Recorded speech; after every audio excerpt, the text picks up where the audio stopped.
Hello guys, welcome back to the channel. Just showing you a little bit around here, the flowers and things that I have here at the house. And it is Memorial Day 2026. Hard to believe that another year has done come and gone since last spring. But gonna do some more today with the tractors, hopefully, here in just a little bit. And but first I wanted to show you around here. I showed you my flowers and things, the opening of the video, and I've I've really been behind. I'll say more about that here in just a few moments. I've been kind of pushed for time lately, if you understand what I mean, and I'll say that more about that here in a little bit in the video. But first I wanted to show you, if you remember the apple tree that I grafted a couple of years ago, I want to show you now the surprise that I had, or that I found. Okay guys, these were or are supposed to be Winesap scions that I grafted to this rootstock down here. I'm not sure what it was. It volunteered, came up in the garden. But you can see here, we've got apples here, and there's one right there. But look up through there. Now guys, I don't know, this is the only apple tree I have on this place. And to my knowledge, you've got to have something else for this to pollinate. It's not self-pollinating. But hey, I'm not going to argue with it. We'll see what happens with these. I'll try to keep you updated throughout the summer, and hopefully we'll have something to report on. There's enough there. If they all make, I would love to be able to dry them and, you know, possibly have them for fried apple pies this fall. But this is something that I did thanks to watching several videos on this. Mr. Joey, JT West, actually inspired me. I know he did it with a pear tree, but I knew I had this apple tree, and my research on it, I knew it would not make anything as it is. So, hey, I'll take it. And this is my little pear tree. Set it out back last winter. So it has started growing, and I'm going to be working on it a little more later on to try to get it shaped up like I want it, and hopefully we can fill it out to make it a more beautiful tree and see what happens in the future. And it's my mind went blank, Bartlett pear, by the way. Okay guys, this is the little garden here at home. Most of you are familiar with it. I have not done any work in it since I planted it, and it has not had any rainfall since I planted it. Maybe a brief little shower, but how well it's showing up on camera, but I have almost, looks like 100% stand of green beans. And the okra is sporadic down through there, but I believe we're supposed to get rain this afternoon or tonight. I would not be surprised to see okra popping up everywhere once we get that rain. We've got one hill of squash right there coming up. I don't see anything else down through there yet, but like I say, once it gets the rain. And guys, I messed up on my tomatoes. I believe they'll come out of it. I hope so. I've got some more to replace these others with. But I put my magnesium down, or the Epsom salts, I put it down on top. I normally put that in the bottom of the row. And like I say, being in a hurry, you forget, and you know. But anyway, hopefully we'll be able to still get something out of that. We get it through that initial shock. And then this row right here has the cranberry beans in it. I've got one up at the very end down there. And I believe these, once they get rain on them, will be popping out of the ground soon. But let me show you this that I discovered yesterday. And guys, I came out here yesterday. As I was mowing, I rode by and saw these getting ripe. And I picked them. I picked over, tried to get the ripest ones. I left those that was partially turned. I got a quart. Now that is the first picking. But I had a quart of those picked. And they are ready to go in the freezer today. And what I'm gonna do, I've got a mockingbird that's just swarming around here, just itching to get a hold of these. I'm gonna go ahead and get them off real quick. And then guys, we're gonna head down to the farm.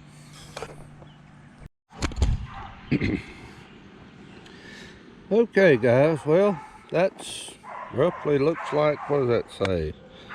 Pint maybe, a little over a pint, I think. So that's not a bad, that's a quart and a half. So, and there's probably at least another quart and a half, maybe 2 quarts left on there. I don't know that I'm gonna get them all, but you pick them. Really, they need to be picked about every other day. Tomorrow, I don't know that I'm gonna get to. We'll just see how that, play that one by ear. This one blooms later. That bush there is called Early Blue. And I see 3 right here I missed.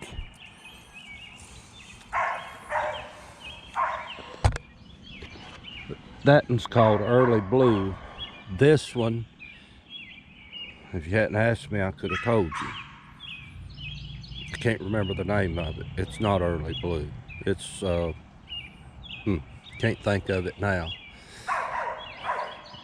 One of them is in the Rabbit Eye variety, and I don't remember which one. I think this one is the Premier type. I may be wrong, but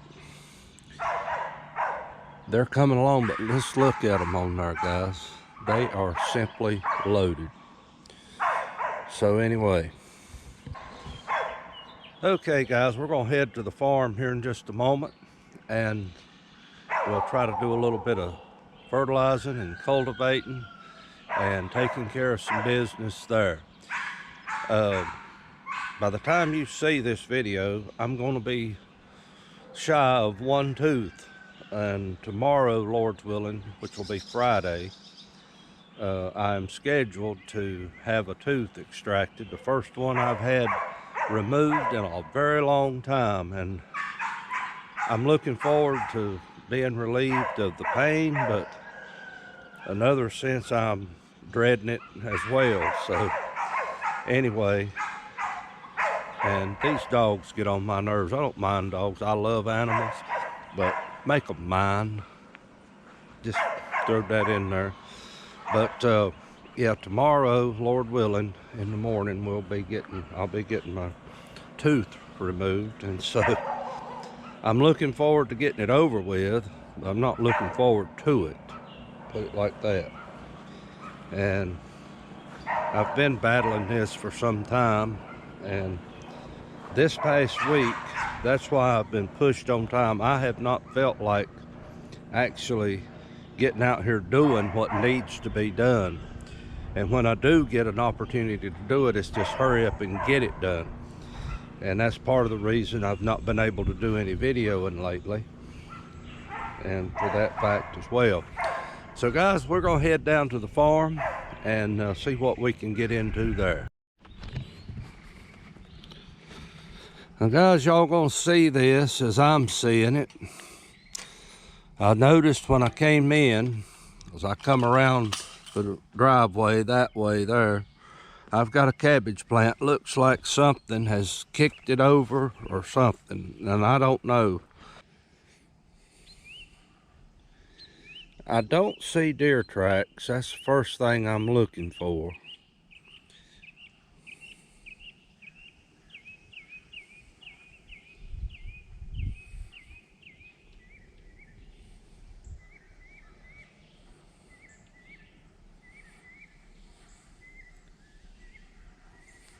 This row here has got beets in it. There's a few that's left living. I transplanted a lot of them. If they get some rain, hallelujah. And I may run the rolling cultivators down through here. I don't know yet. I'll have to do a light touch on it if I do. Well, this is dead, so it might as well come out.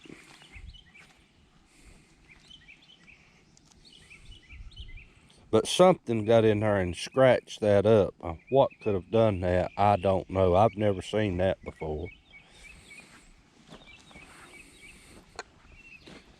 Now, I did put 1 round of 7 dust on these. But if they could get a good soaking rain, guys, I believe I'd have cabbage in another month. That white that you see there is fertilized. We just haven't had no rain since I put it down. All right, this is my row of beans right here. These are jade bush beans. That row, it don't show it well on here, but this is actually was the center of the field. It's kind of where I started breaking it, and it's a high spot right there. It's a little tricky plowing with that 140. It wants to dog walk going downhill, and that's why you see a little bit of a curve in it. It was a little bit of aggravation trying to, but they're looking good. They've got a beautiful color to them. And this is the red Florentia, or whatever you call it, Indian corn, flint corn. And I've got 1 stray Hastings right over there I need to take up. I don't want that coming up in here this year. But that corn, I can look at it and tell you it needs rain. It's already twisting just a bit. And hopefully, Lord willing, we're going to get that tonight. We'll see. But I've kept it plowed, and that's what I'm fixing to do here again. I'm going to put another layer of fertilizer down though before I do, and try to go from there. These 2 rows right here have peanuts in them. They're Bailey's peanuts. They were developed here in North Carolina. And I just did those by hand. I laid the rows off with a 140. And then I went back and just dropped the seeds by hand. I spaced them about 1 foot apart to give them plenty of room to spread. And we'll be covering those with the disc killers as they grow. And I have not put any fertilizer to that as yet. I'm going to eventually have to put the fertilizer hopper on the 140. I just haven't done it yet because I was wanting to use it for other things, but we'll see. One other thing I wanted to show you real quick, and down here, while I'm thinking about it, I've got 4 beds left, and my plan is to put I've got 100 sweet potato draws coming from Tater Man. These will be the Georgia Jets. I'm planning on putting those in these 2 middle rows and leaving these where I can, I don't know, run something down through here just to keep it from growing up till they, you know, spread out. And same over here. That's why I was kind of not wanting to take the hitch off of it, and I could run my disc down through it, but we'll see. We'll work out something. All right, this row all the way down through there, it's over 100 foot long. It might be 150, 175 feet, I don't know. I've just got watermelons coming up down that 1 row. It's not pretty and straight, I know that, but it just is what it is. I'm trying to gradually get this field right here. This right here used to make some beautiful vegetables back in the day, and that mess right over there. And this is me. I do not let weeds come up and take my garden. That is a no-no with me, because right there's what you end up with when you do that. You get the seeds, and guys, that's going to take a long time to kill out. And there's some creases in there, and Dad wants those seeds, and once we get them out, that right there is going to get plowed up. I mean, I'm tired of that. It's just, that's one of my pet peeves. Anyway, enough of the venting. But yeah, we've got all different kinds of watermelons down through here. I do need to run through and fertilize them eventually. And this is just, I don't know if the deer is going to allow me to have any or not, but we'll see what happens. And I really need to run the rolling cultivators back through these again, but we'll see what time permits. All right, guys, let's do a cold start on this thing with no choke. Of course, really it ought to be winter time, but she's not let me down so far. Give it a little gas. There we go.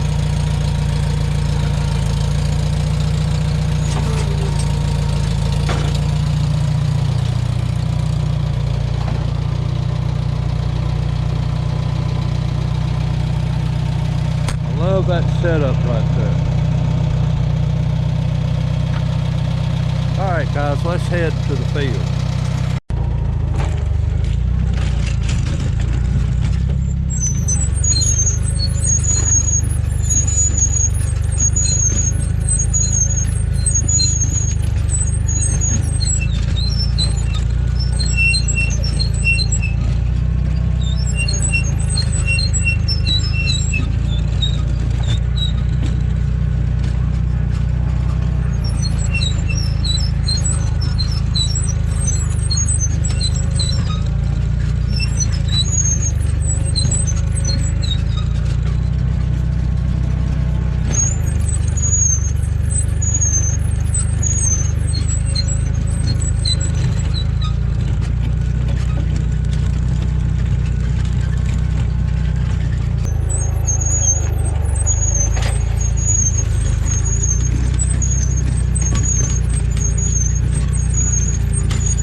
All right, guys, I might get, hopefully, Lord willing, we'll get one more plowing that corn. Yeah, there's some missed spots there. I don't know, I think that was the planter when I planted it.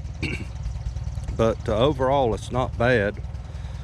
And that row of beans is tricky.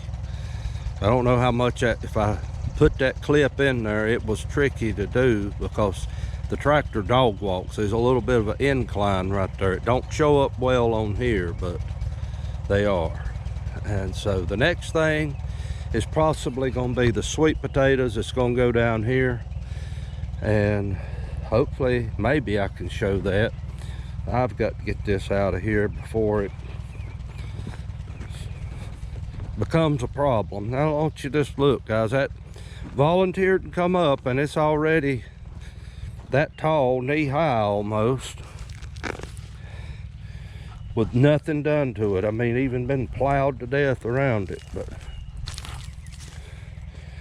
don't want it this year. That's white corn, and don't want it mixing with this. This is red corn up here. Now I did go, I don't know if I mentioned this earlier, I put down six fairy tale pumpkins. And if y'all remember back a few years ago, 2022 I believe, I had corn right here in about this same location, and I had 3 rows, and I had 2 pumpkin vines along up there somewhere. They covered pretty much this entire row, or entire section of corn. Even got over into the peas when I had them over there. That's the plan this year. Let them be an all-natural mulch, and hopefully it'll work. I don't know, we'll just see. But I just love the way that those rolling cultivators leave the soil and works that fertilizer in. Now I put down triple 19 on this corn, and also put some on the watermelons. And I came along and put some fertilizer, just regular triple 10, on the beans again. Hit them one more time. That's probably all I'm gonna do for those, and hopefully we can get decent mess. I've got friends just wanting some, so we'll have some for them, Lord willing. And then I've got my 2 rows there at the house, or 3, well I think it's 2. That shows how well my mind's working. This row right here don't have anything in it, and guys, the plan is to put red rippers in this row, get them started, and then I've got cattle panels that I plan to stick up here for those to run on. If you know anything about red rippers, they need that cattle panel. And so anyway, and yes, if you notice those rows stop where they do, there's that pecan tree right there, and that's why I do that. Let's go down and see if we can run through these watermelons real fast. Well, not too fast.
That's the fence charger I'm using, guys. I bought it here back. I just went ahead and bit the bullet and got one. So guys, I'm gonna wrap it up right here. One thing, please, if you missed my last video, the something different time, go back and watch it if you don't mind. But more importantly, I did a shout out to a couple of YouTubers. I don't know these guys personally. I just like their content. Their channels are small, and I think they have some good things to watch, and I know they appreciate it. One of them is Edge of the Forest Homestead, and the other one, I may have this wrong, but it's Heritage Acre or something like that. I will put a link in this video. Go check them out. Edge of the Forest, he has an 8N similar to mine, and he's just tickled to death. I would be too. I just like I was when I got this one, still am. But he has that, and then Heritage Acres, he has a 140. And so go check these guys out and subscribe to them. I think you'll enjoy that, and you know, I don't think you'll be disappointed at all. So anyway, guys, I'm going to wrap this video up here. I hope y'all have a great Memorial Day, a safe Memorial Day. And by the way, to all of our veterans, our law enforcement, even first responders, and if you work in the medical field, thank you for your service.